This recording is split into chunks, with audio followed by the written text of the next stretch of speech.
सालों पहले पित्तल नगर में रामू नाम का एक किसान रहता था। वह गांव के एक जमींदार के खेत पर काम करके किसी तरह अपना घर चला रहा था। पहले रामू के भी खेत थे, लेकिन उसके पिता के बीमार होने के कारण उसे अपने सारे खेत बेचने पड़े। मजदूरी में मिलने वाले पैसों से पिता का इलाज कराना और घर का खर्चा चलाना मुश्किल हो रहा था। वो हर दिन सोचता था कि कैसे घर की स्थिति को बेहतर किया जाए। आज भी इसी सोच के साथ रामू सुबह सुबह जमींदार के खेत पर काम करने के लिए निकला। खुदाई करते समय उसकी कुदाल किसी धातु से टकराई और तेज आवाज आई। रामू के मन में हुआ कि आखिर ऐसा क्या है यहाँ। उसने तुरंत उस हिस्से को खोदा तो वहाँ से एक बड़ा सा पतीला निकला। पतीला देखकर रामू दुखी हो गया। रामू के मन में हुआ कि ये जेवरात होते तो मेरे घर की हालात थोड़ी सुधर जाती। फिर रामू ने सोचा कि चलो अब खाना ही खा लेता हूँ। रामू ने खाना खाने के लिए अपने हाथ की कुदाल उस पतीले में फेंक दी और हाथ मुंह धोकर खाना खाने लगा। खाना खत्म करने के बाद रामू अपनी कुदाल उठाने के लिए उस पतीले के पास पहुंचा। वहां पहुंचते ही रामू हैरान हो गया। उस पतीले के अंदर एक नहीं बल्कि बहुत ही सारी कुदालें थीं। उसे कुछ समझ नहीं आया। तभी उसने अपने पास रखी एक टोकरी को भी उस पतीले में फेंक दिया। वो एक टोकरी भी पतीले के अंदर जाते ही बहुत सारी हो गई। ये सब देखकर रामू खुश हो गया और उस जादुई पतीले को अपने साथ घर लेकर चला गया। वो हर दिन उस बर्तन में अपने कुछ औजार डालता। जब वो ज़्यादा हो जाते तब उन्हें बाजार बेच कर आता। ऐसा करते करते रामू के घर की हालत सुधरने लगी। उसने इस तरह से बहुत पैसा कमाया और अपने पिता का इलाज भी करवा लिया।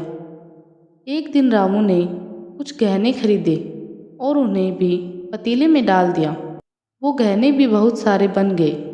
इस तरह धीरे धीरे रामू अमीर होने लगा और उसने जमींदार के यहाँ मजदूरी करना भी छोड़ दिया। रामू को अमीर होते देख जमींदार रोहन को रामू पर शक हुआ। वो सीधे रामू के घर पहुंचा। वहां जाकर उसे जादुई पतीले के बारे में पता चला। उसने रामू से पूछा, तुमने यह पतीला कब और किसके घर से चुराया? डरी हुई आवाज़ में रामू बोला, साहब, ये पतीला मुझे खेत में खुदाई करते समय मिला था। मैंने किसी के घर चोरी नहीं की है। खेत में खुदाई की बात सुनते ही जमींदार ने कहा, यह पतीला जब मेरे खेत से मिला है तो यह मेरा हुआ। रामू ने जादुई पतीला न लेकर जाने की बहुत मिन्नतें की, लेकिन जमींदार रोहन ने उसकी एक न सुनी। वो जबरदस्ती अपने साथ वो जादुई पतीला लेकर चला गया। जमींदार ने भी रामू की ही तरह उसमें सामान डालकर उन्हें बढ़ाना शुरू किया।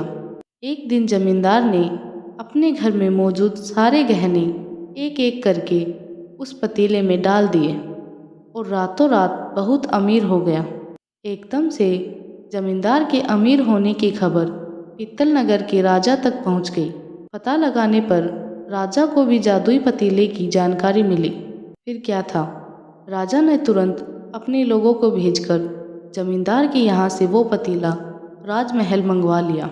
राजमहल में उस जादुई पतीले के पहुँचते ही राजा ने अपने आसपास मौजूद सामान को उसमें डालना शुरू कर दिया। सामान को भरता देखकर राजा दंग रह गया। होते होते आखिर में राजा खुद उस पतीले के अंदर चला गया। देखते ही देखते उस पतीले से बहुत सारे राजा निकल आए।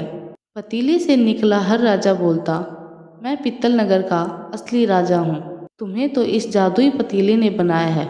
ऐसा होते होते सारे राजा आपस में लड़ने लगे और लड़कर मर गए। लड़ाई के दौरान वो जादुई पतीला भी टूट गया। जादुई पतीले के कारण राजमहल में हुई इस भयानक लड़ाई के बारे में नगर में सबको पता चल गया। इस बात की जानकारी मिलते ही मजदूर रामू और जमींदार रोहन ने सोचा, अच्छा हुआ कि हमने उस जादुई पतीले का इस्तेमाल सही से किया। उस राजा ने अपनी मूर्खता के कारण अपनी ही जान खो दी।